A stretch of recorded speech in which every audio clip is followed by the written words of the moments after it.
Assalamualaikum, hai semua, apa khabar korang? Terima kasih sebab sudah klik video ni dan jangan lupa untuk tekan tombol subscribe. Kembali lagi bersama saya AA berbagi info dan kisah menarik. Oh, sebelum tu jangan lupa tekan tombol subscribe, tekan loncengnya juga. Okey, untuk malam Jumaat kali ini, saya nak ceritakan tentang satu pengalaman seram yang dah disendkan kepada saya. Dan pengalaman ni, saya bagi tajuk pengalaman seram Ijam. Sebab namanya memang Ijam lah. Jadi untuk video kali ni, ada beberapa kisah seram yang dia sharekan. So dah sedia?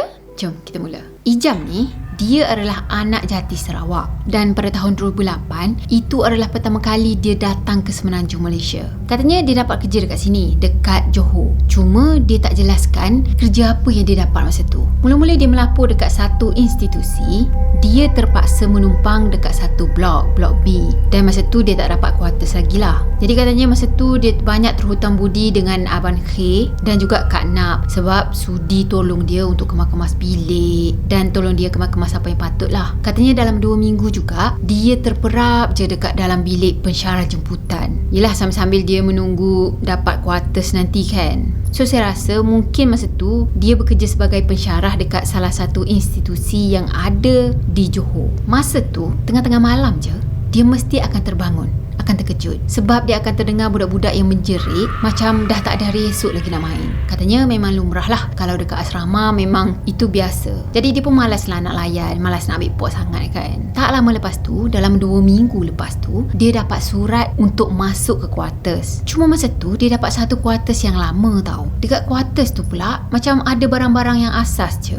Contohnya macam katil tilam macam tu kan. Dah tu kerusi rotan, meja makan. Jadi barang-barang keperluan macam periuk elektrik ataupun barang-barang elektrik macam gitulah, semuanya kita sendiri yang perlu sediakan. Masa tu makcik dengan pakcik dia yang datang, tolong-tolong bersihkan, tolong kemas-kemas apa yang patut kan. Dah settle kemas rumah semua, diorang pun baliklah ke rumah dia kan. So masa tu lah dia tinggal sorang-sorang dekat kuartus lama tu. Lepas je makcik dengan pakcik dia balik, petang tu okey lagi. Tapi dah masuk je waktu maghrib, suasananya bertukar. Katanya dia rasa macam sunyi sangat, sepi je. Tambah pula time tu tahun 2008 tau. Mana nak ada internet macam sekarang ni. Internetnya tu ada, cuma orang tak gunakan internet tu secara meluas macam sekarang ni. Jadi masa tu dia hanya mampu tenung dinding je, TV pun tak ada, dan dia hanya buka lagu dekat telefon Sony Ericsson dia. Yelah, kalau kita ingat mula-mula keluar telefon dulu, Sony Ericsson tu lah yang paling famous kan, dengan Nokia satu lagi kan. Dah tu dia cuma termenung je, termenung sambil pandang ke belakang asrama macam tu. Dah tu dia pun tengok jam dah menunjukkan pukul 11 tengah malam. So dia pun pujuklah mata dia, pujuk diri dia untuk masuk tidur. Masa dia nak lelapkan mata dalam pukul 12 tengah malam macam tu, tiba-tiba dalam keadaan mamai dia terdengar ada budak yang main guli. Dan dia dengar jelas budak tu tengah main guli dekat ruang tamu rumah dia. Masa tu dia cuma terdetik dalam fikiran dia ni, anak siapa pula yang main guli malam-malam ni? Datang daripada mana pula budak ni kan? Dah tu dia buka mata, dia bangun dan dia dengar betul-betul daripada mana arah datang bunyi guli tu. Bila dia dengar betul-betul, memang sah. Bunyi tu datang daripada ruang tamu. Yelah, memang pelik jugalah kan, sebab dia bujang masa tu tau. Tak ada isteri, tak ada anak. Tapi tiba-tiba je ada budak-budak yang macam riuh je tengah main dekat ruang tamu rumah dia tu. Dan tak lama lepas tu, dia terdengar ada orang masak dekat dapur. Ketong-ketong masuk ke dapur tu kan. Lepas tu dia terfikir, siapa pula yang masak kat dapur rumah aku ni? Rumah aku ni tong gas pun tak ada. Masa tu dia buat keputusan nak duduk je dalam bilik tu. Sebab dia memang tak berani nak keluar untuk cek sama ada betul ke ada orang tengah main guli, betul ke ada orang tengah masak semua tu. Memang dia tak berani. So macam dia duduk je dalam bilik dia tu, senyap-senyap dekat situ. Dan tahu-tahu je dia tersedar dah pagi dah. Tak tahu bila dia tidur. Esoknya tu dia bangun, dia siap-siap untuk pergi kerja. Dan dia pun cek lah dekat ruang tamu tu kan, sama ada berselerak ke ataupun apa yang berubah ke. Tapi keadaan dekat ruang tamu tu sama sebiji macam sebelum ni. Tak ada apa pun yang berubah. Jadi masa tu dia positifkan diri dia. Dia cakap, mungkin aku mengigau kot. Mungkinlah dia mengigau lepas tu dengar bunyi-bunyi tu semua kan. Yelah, sebab sebelum tu pun yang dia dengar kat asrama tu, tiap-tiap malam dia akan bunyi bising budak-budak ni tengah main ke apa kan. Itu memang betul budak lah, memang betul student lah kan. Tapi ini dia dengar bunyi yang lain daripada budak-budak tu bising. Hari kedua dia menetap kat kuartus lama tu. Pada petang tu tak ada apa-apa yang pelik, sebab katanya dia pergi kerja. Balik kerja dalam pukul 5 macam tu, dia terus pergi mandi. Dan time tu katanya dia pergi mandi pengampul. Saya tak familiar sangat dengan perkataan mandi pengampul ni macam mana, tapi dia cakap mandi pengampul ni arwah guru silat dia yang ajar. Jadi arwah guru silat dia tu ada bagi cara-cara lah macam mana nak mandi pengampul, macam mana nak baca apa-apa ke kan, macam tu kan. So dia pun amalkan lah macam mana yang cikgu silat dia tu ajar, macam tu lah yang dia buat. Katanya tujuan diorang ni mandi pengampul adalah untuk orang yang nak jalan jauh. Jadi dia ikutkan je lah apa yang cikgu dia ajar, macam tu kan. Dah lepas mandi tu dia duduk dekat bawah kipas sambil-sambil keringkan badan macam tu kan. So settle je mandi, dia pun pergi ke dapur, pergi rendam Maggi dengan air paip. Dia tunggu sampai Maggi tu dah lembik dalam dampuk macam tu, barulah dia makan. Sebab masa tu dia tak gaji lagi, so dia tak mampu untuk beli barang-barang keperluan yang lain. Boleh bayangkan lah kan, heater pun dia tak ada tau. Dah siap makan tadi, dia pun ambil sebatang rokok. Dia pergi isap rokok dekat belakang rumah dia, sambil-sambil dia tengok suasana ladang kelapa sawit yang baru nak tanam kelapa sawitnya. Jadi kawasan tu sebenarnya adalah dekat belakang institut yang dia bekerja tu. Masuk je ke dalam rumah, dah azan maghrib. So dah lepas azan maghrib, dah settle semua, dia pun macam biasalah, dia layan lagu yang ada dekat telefon Sony Ericsson dia tu sampailah dekat-dekat dengan pukul 12. Dah dekat dengan pukul 12 tu, barulah dia masuk bilik untuk tidur. Hari tu pula hari Jumaat. Esoknya tu Sabtu memang dia tak kerja kan. Masuk je ke dalam bilik, baru je dia nak letakkan kepala atas bantal, sambil-sambil dia dengar lagu pakai earphone masa tu kan. Tiba-tiba dia terdengar macam ada bunyi dentuman yang kuat daripada bilik sebelah. Bunyi macam ada yang hempas almari macam tu. Tak puas hati, dia buka earphone yang ada dekat telinga ni. Lepas tu dia dengar betul-betul. Dia perhati je, betul ke apa yang dia dengar tadi kan? Memang betul, memang sah lah. Sebab dia dengar dengan jelas dekat bilik sebelah tu macam ada orang yang tengah mengamuk, tengah menghempas-hempas almari yang ada kat bilik tu. Last kali dia pun takut, dia dah tak tahu nak buat apa, dan dia pun call pakciknya, pakcik yang tolong bersih-bersihkan rumah dia tadi kan. Jadi dia minta pakcik dia tu untuk datang ambil dia sekarang juga. Nasib baiklah juga pakcik dia ni macam memahami tau. Jadi pakcik dia daripada Keluang pergi ambil dia yang ada dekat Batu Pahat tu dalam pukul 1 pagi tau. Esoknya tu barulah diceritakan dekat pakcik dia apa yang dah berlaku dekat dia. Dan dalam masa yang sama juga, dia dah mula rasa tak sedap badan, rasa macam nak demam, sakit-sakit badan macam tu. Dan demam pun macam on off macam tu, kejap okey, kejap tak kan. Jadi masa tu dia pergi call cikgu silat dia. Cikgu silat dia ni namanya Cikgu Ramli. Dah call tadi, dia pun ceritakanlah apa yang berlaku dekat diri dia kan, dengan sakit-sakit badan, lepas tu dah demam dah time tu. Jadi masa tu cikgu silat dia tadi bagi tahu dia, buat masa sekarang ni tak payah nak amalkan dulu mandi pengampul tu, sebab sekarang ni yang ada dekat rumah dia tu tengah nak uji dia. Kiranya macam ada sesuatu yang nak uji ilmu ijam ni. Cuma masa tu dia macam bela sekejap. Dia cuma terfikir, benda apa pula yang nak uji aku ni. Pada petang Ahad, pakcik dia hantar dia balik ke kuartus, sebab esoknya tu hari Isnin dia dah nak start kerja dah. Katanya takut-takut pun macam terpaksa beranikan diri jugalah, sebab dah memang jadi kewajipan kan itu kerjanya. Petang tu dia sampai dekat kuartus macam biasa, dia mandi dan dia lepak-lepak dulu. Cuma hari tu dia on semua switch lampu yang ada dekat bilik dia, dan dia tidur tak tutup lampu malam tu. Dalam pukul 11.30 malam barulah dia masuk bilik. Dah tu dia pun siap-siap untuk tidur lah kan. Dah tidur tu dia macam separuh sedar macam tu. Masa ni dia perasan yang baju dia macam kena tarik, dan badan dia ni macam kena angkat macam tu. Benda yang tarik dia, benda yang tengah angkat dia masa tu, dia tanya macam ni, "Kau ni siapa? Kau nak apa kan?" Dia yang dalam keadaan separuh sedar, dia cuma jawab yang dia tak nak apa-apa, dia tak nak kacau siapa-siapa pun. Dia cakap dia duduk sini, dia menumpang kat sini untuk cari rezeki. Dan kalau betul engkau ada dekat dalam rumah ni, kita sama-sama jaga rumah ni. Lepas dia cakap macam tu, dia rasa macam badan dia ada atas tilam balik. Dan lepas tu dia memang tidur, lena betul katanya dia tidur, sampaikan pukul 7.50 pagi baru dia sedar. Jadi bangun je daripada tidur, terus kelam kabut lah dia nak pergi kerja kan. Memang katanya tak payah tanyalah solat subuhnya ke mana. Kalau dah masa tu baru nak bangun kan. Jadi lepas kejadian tu, Alhamdulillah tak ada lagi kes-kes yang pelik macam tu. Dia pun tak ada lagi nak dengar-dengar orang tengah main guli ke, orang tengah masak kat dapur ke. Dan dia dah tak diganggu lagi lah start daripada situ. Katanya mungkin yelah kot, memang betul ada sesuatu ataupun ada yang tinggal dekat dalam rumah tu. Tapi sebab dah berkompromi ataupun dah deal dah dengan dia, kita sama-sama jaga tempat ni. Jadi lepas daripada tu memang tak ada masalah apa-apa. Okey, kisah yang kedua yang dia sharekan, benda ni berlaku pada tahun 2009. Katanya kejadian ni memang dia tak boleh lupa sebab itulah pertama kalinya dia join budak-budak MPP untuk pantau budak-budak baru. Dah tu dia orang main malam burung hantu macam tu. Malam dia orang main malam burung hantu tu, ada seorang student MPP ni namanya Adli. Katanya dia orang ni bungkus Adli ni macam pocong. Dan diorang pergi sorokkan Adli ni dekat belakang sepohon pokok yang ada dekat dengan gelanggang bola tampar. Mula-mula tu semuanya okey, macam tak ada masalah lah kan. Tapi tak lama lepas tu ada seorang ahli MPP juga pergi laporkan dekat dia, pergi beritahu dia yang rasanya macam ada sesuatu yang pelik dah jadi dengan si Adli ni.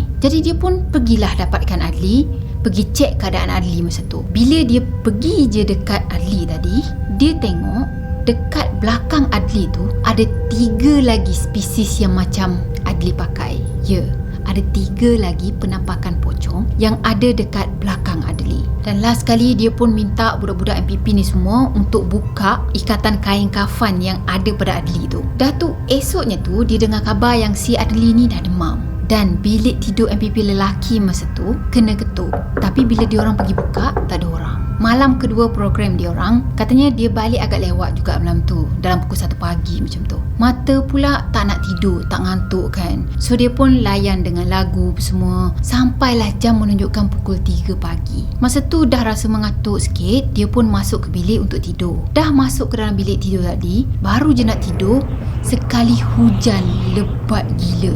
Dengan bunyi guruh lagi, dengan kilatnya lagi. Macam tiba-tiba je hujan. Masa ni dia perasan tiba-tiba dia terdengar ada bunyi ketukan dalam tandas bilik dia. Dan bunyi ketukan tu datang daripada dalam tandas. Ibaratnya ada seseorang yang kat dalam tandas tu dan terperangkap kat dalam tandas tu, dan dia pun ketuk-ketuk pintu nak keluar daripada tandas. Cuma masa tu dia ingatkan mungkin angin lah kot, sampaikan dia terdengar bunyi-bunyi macam tu kan. So dia abaikan lah, dia macam positifkan diri. Tapi tak lama lepas tu ketukan tadi makin kuat tau. Makin lama makin kuat, makin lama makin kuat. Dan tiba-tiba je dia tercium bau yang sangat busuk dan dia tahu itu adalah bau bangkai. Jadi sebabkan perasaan ingin tahu sangat apa benda yang bunyi ketuk-ketuk pintu semua kan, lepas sudah bau macam itu kan. So dia pun bangun daripada tempat tidur tadi, dia pergi ke arah tandas bilik dia tu dan dia buka tandas tu. Dan tahu apa yang dia nampak? Dia nampak ada pocong kat dalam tandas tu. Benda tu betul-betul berdiri dekat depan pintu tandas. Lepas dia tolak pintu tandas, dah nampak berdiri terpacak dekat situ. Apa lagi terkejutlah dia kan. Lepas tu dia menjerit, Allahu Akbar. Terus dia tarik pintu tandas tu dan tutup. Masa tu dia melompat atas katil. Dah tu dia selimut habis, tutup muka dia. Memang dia rasa macam takut sangat-sangat time tu. Rupa Pocica yang dia nampak masa tu, katanya mukanya tu borok gila. Matanya macam agak terkeluar dan kulit mukanya ni macam berkedut-kedut macam tu tau. Baunya tak payah cakap lah, bau bangkai yang teramat-amat busuk. Masa tu dia memang takut gila, sampaikan katanya air matanya ni nak terkeluar tau sebab takut sangat. Dan last kali dia buka telefon, cari channel radio dan dia dengar radio tu untuk hilangkan panik, untuk hilangkan takut dia. Sampai ke pagi dia dengar radio tu, tak tidur tau hari tu. Orang kata penantian tu adalah satu penyiksaan. Memang betul lah, dia cakap malam tu dia rasa macam lama sangat nak sampai subuh. Dah pagi, dah azan subuh dah, dia pun beranikan diri untuk pergi cek balik dekat dalam tandas tu. So dia pun pergi buka slow-slow pintu tandas tadi dan dia nampak dekat atas lantai dalam bilik air dia tu ada tanah yang bercolour warna kuning macam tu, macam tanah kubur lah kan. Dan baunya subhanallah, memang bau yang dia bau semalam, bau bangkai yang sangat-sangat busuk. Sebenarnya dia pun pelik jugalah, daripada mana pula nak datang tanah yang ada dekat dalam bilik air dia tu. Logiknya siapa je yang masuk dalam bilik air dia tu melainkan dia kan. Dah pagi tu dia pun buka semua tingkap, buka semua pintu sebab dia nak hilangkan bau bangkai yang kuat sangat yang ada dekat dalam rumah dia tu. Dan pagi tu juga sebenarnya dia demam. Mungkin sebab demam terkejut kan. Ada satu cerita yang lain pula yang dia kongsikan. Katanya ada satu malam ni ada budak-budak student datang ke rumah dia. Kononnya nak main PS2 lah, sebab zaman-zaman tu memang popular sangat PS2 kan. Jadi kononnya student-student tu datang ke rumah dia, nak tidur dekat rumah dia lah malam tu. So dia macam okey je sebab dia pun tinggal seorang kan. Jadi kalau ada yang datang nak bermalam dekat situ, macam selamat datang macam tu lah. Jadi malam tu dia biar je budak-budak tu main PS2 dan dia pula tidur awal malam tu. Tahu-tahu je dalam pukul 3 pagi budak-budak ni semua dah nak balik. Kata nak tidur sini kan, asal nak balik pula? Jadi bila dia tanya budak-budak tu kenapa nak balik, tidur dari sini kan, budak-budak tu cuma bagi alasan ada kerja yang nak disiapkan. Jadi diorang memang kena balik lah. So macam jawapan tu pun bersopan lah dekat situ kan. Sebab orang pun dah nak balik, takkanlah dia nak tak payahlah balik, tidur dari sini macam tu kan. Dah budak-budak tu nak balik, bagilah balik lah. Esoknya tu barulah dia tanya kenapa kan, apa yang dah jadi. Cakap nak tidur kat rumah semalam kan. Dan budak-budak tu jawab apa? Diorang cakap diorang semua diganggu malam tu dan diorang tak boleh nak tidur. Ada yang cakap dia baru je nak lelapkan mata, tiba-tiba dia nampak ada satu kelibat, macam kelibat hitam yang besar sangat berjalan dekat dapur. Dah tu ada yang lain pula cerita masa dia nak tidur, masa dia baru je nak terlap, tiba-tiba dia terdengar ada satu bisikan dekat telinga dia ni, dan bisikan tu dengan suara yang garau. Dan ada juga yang kena cuit-cuit manja macam tu. Jadi dia pun senyum je lah sebab dia memang tahu rumah dia memang ada berpenghuni. Mungkin juga budak-budak ni melepak dekat situ dan mungkin bising sangat sampai terganggu benda-benda lain yang nak beraktiviti macam tu kan. Jadi lepas daripada hari tu, budak-budak ni memang dah tak nak lepak dah rumah dia pada waktu malam walaupun dia cuti hari tu. Last kali cerita yang dia kongsikan berlaku pada tahun 2010.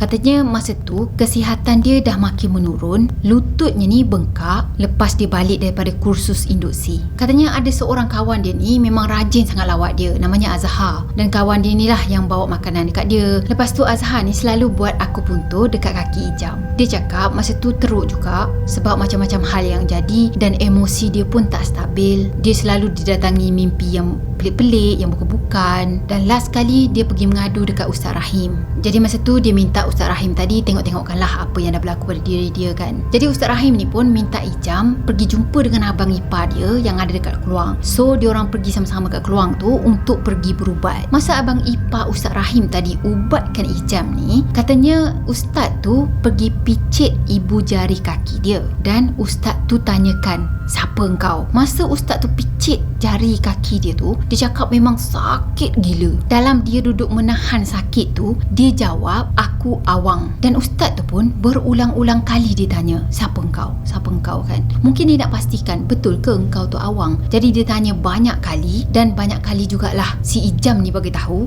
yang dia adalah Awang. Sampailah satu masa tu dia rasa macam telinga dia ni berdesing macam tu, macam ada sesuatu yang keluar daripada tubuh dia. Bila dia rasa macam gitu tadi, barulah ustaz tu tak picit ibu jari kaki dia. Jadi ustaz tu pun tanyalah kan, apa yang Ijam ni terbayang masa dia jawab soalan daripada ustaz ni masa berubat tu lah. Jadi masa tu Ijam ni cakap dia cuma terbayangkan bilik dia, keadaan bilik dia. Ustaz tu cakap benda tu dah tak ada dan semuanya macam insyaAllah lah dah okey kan, sampai situ je lah. Dah tu dia balik je daripada rumah ustaz tadi, dia jalan bukan main laju lagi, padahal dia sakit kaki tau. Sebelum tu dia sakit kaki. Sampaikan Hazrul dan juga Kak Nap ni heran tau, macam mana si Ijam ni boleh jalan laju macam tu sedangkan dia sakit kaki. Dah tu sebelum ni dia kena papah lagi tau kalau nak jalan. Balik je ke Qantas, malam tu dia tumpang tidur dekat rumah Hazrul sebab yelah Hazrul sendiri pun dia suggest untuk berehat dulu dekat rumah dia. Esok pagi tu barulah dia masuk ke Qantas dia, ke ke rumah dia kan. Dan bila dia masuk je ke dalam rumah, masuk je dekat dalam bilik tidur dia bersepah tau. Pakaian habis bersepah atas lantai, bantal dengan cadar pun habis bersepah, selimut pun habis berselerak. Memang dia pun pelik tau tengok keadaan bilik dia masa tu. Sebab setahu dia, sebelum dia keluar daripada bilik tu, dia dah kemas-kemas dah. Tak adalah macam berselerak macam gitu. Sampaikan rak sidai baju tu yang berat pun jatuh juga. Cuma itulah, start daripada situ hidup dia dah kembali normal. Semua masalah dia dah selesai dan dia pun boleh hidup, boleh jalan macam orang-orang normal yang lain. Rupa-rupanya gangguan yang dia terima masa tu datang daripada kawasan institut tu juga. Kiranya dekat-dekat dengan area institut tu lah. Tak tahulah, mungkin dia terapa ke yang buatkan geng-geng tu tak puas hati kan. Tu Wallahualam lah. Katanya last kali dia duduk dekat quarters tu pada tahun 2013. Sebab hujung tahun 2013 dia dah pindah keluar daripada quarters tu. Dan katanya quarters tu dah tak layak untuk dihuni. Mungkin sebab dengan struktur yang dah terlalu lama kan. The end. Katanya dia jadikan semua yang jadi dalam hidup dia ni sebagai cobaan. Sebab dia dah mengalami sendiri benda tu, dia anggap benda tu sebagai pengalaman hidup dia. Dan dia pesan kalau berani tu boleh, tapi jangan terlebih berani. Dan penakut pun boleh, tapi jangan terlebih penakut. So macam in the middle lah kan. Kita lah in the middle kan. Okey lah, saya harap korang sukakan video ni. Dan macam biasa, kalau korang sukakan video ni, jangan lupa tekan tombol like, comment, share dan juga subscribe. Jumpa lagi next video. Bye bye. Assalamualaikum warahmatullahi wabarakatuh. Bye bye.